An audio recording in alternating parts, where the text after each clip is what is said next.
All right, second video for the final project, your online health career presentation. Let's talk about the second requirement for the presentation, your interactive component.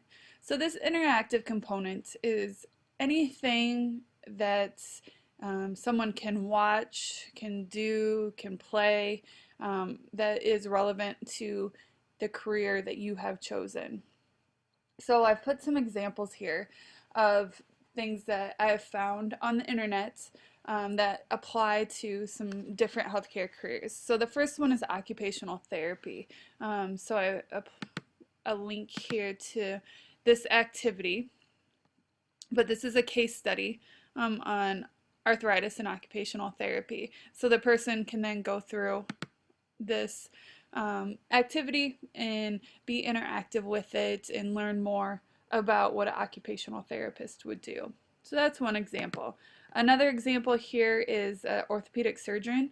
This is a virtual knee replacement surgery. So if you've had grandparents, aunts, uncles, even parents that have had any joint replacements, this will go through and tell you exactly how a knee replacement is done, and you actually get to interact and do it online. So it's a pretty fun activity.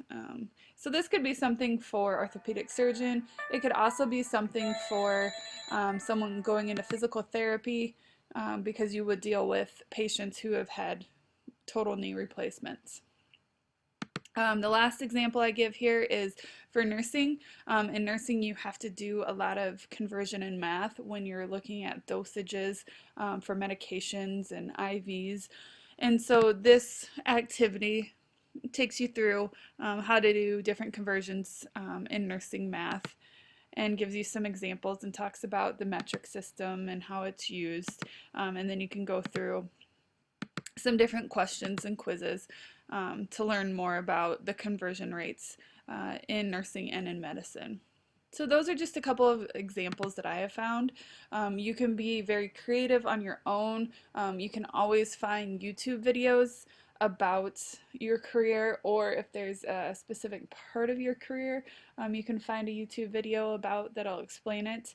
You can also make your own videos or your own games if you're inclined to that technology. But if you want to make your own video interviewing a healthcare professional that's in the profession that you are pursuing.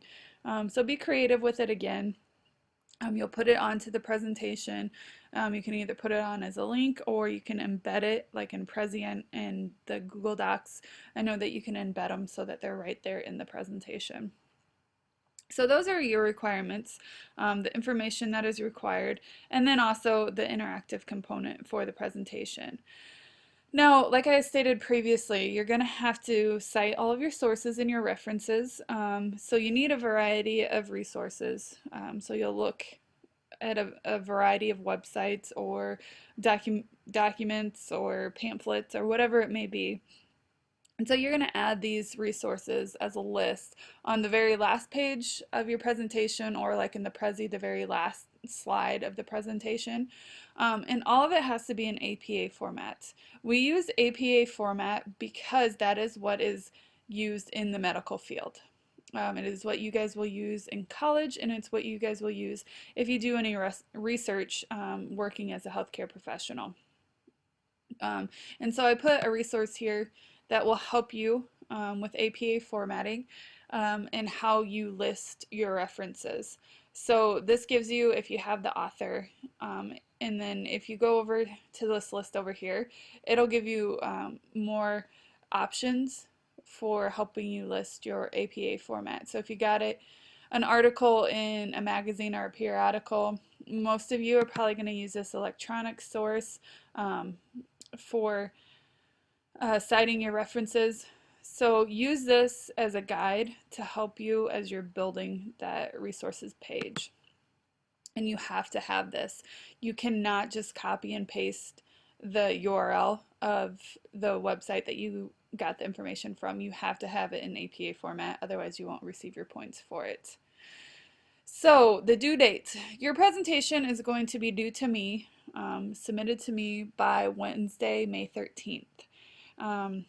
and I'll show you how you're going to do that. And then it has to be submitted to your discussion board by at least Friday, May 15th, so that your classmates can view your presentation.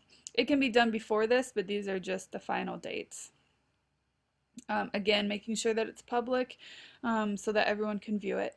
And then grading, your presentation will be 100 points, and you can see the rubric posted on the assignment Dropbox.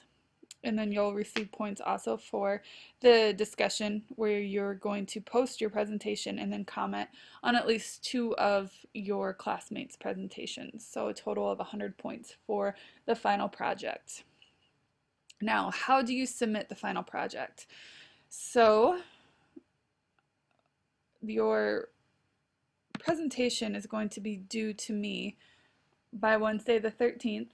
So when you have it completed and you're ready to submit, then you'll just go to your add submission, and then I will put in here, I'm going to toggle this to make this bigger so that I have more options, but I'm going to say Mrs. Bell's final project. You can name it whatever you want. So if I've completed it in my Prezi, for example, here it is. I'm going to share that Prezi. Again, I've made it public. I'm going to copy this link here, and then I'm going to go back to my assignment. I'm going to highlight this, and then I'm going to go to this little link box here. I'm going to click on that. I'm going to paste that shared link from my Prezi. I want to open this in a new window, so change that setting, and then you can title it again, and then click insert, and there it is. It's already linked. I'll save my changes, and I have submitted it for grading. One last button, I submit, and there it is. Done. You'll do the same thing when you submit it for the discussion. You will copy and paste the link there, and you can attach it the same way that I just showed you for the assignment. And so the discussion will be due on Friday, May 15th, and then you'll have to reply to 2 of your classmates. So I hope that helps as you start working on your final project and your presentation. If you do have any questions or concerns, feel free to contact me. If you don't know if something is correct, or if you need help finding more information, always contact me and I can help you out any way I can. Good luck!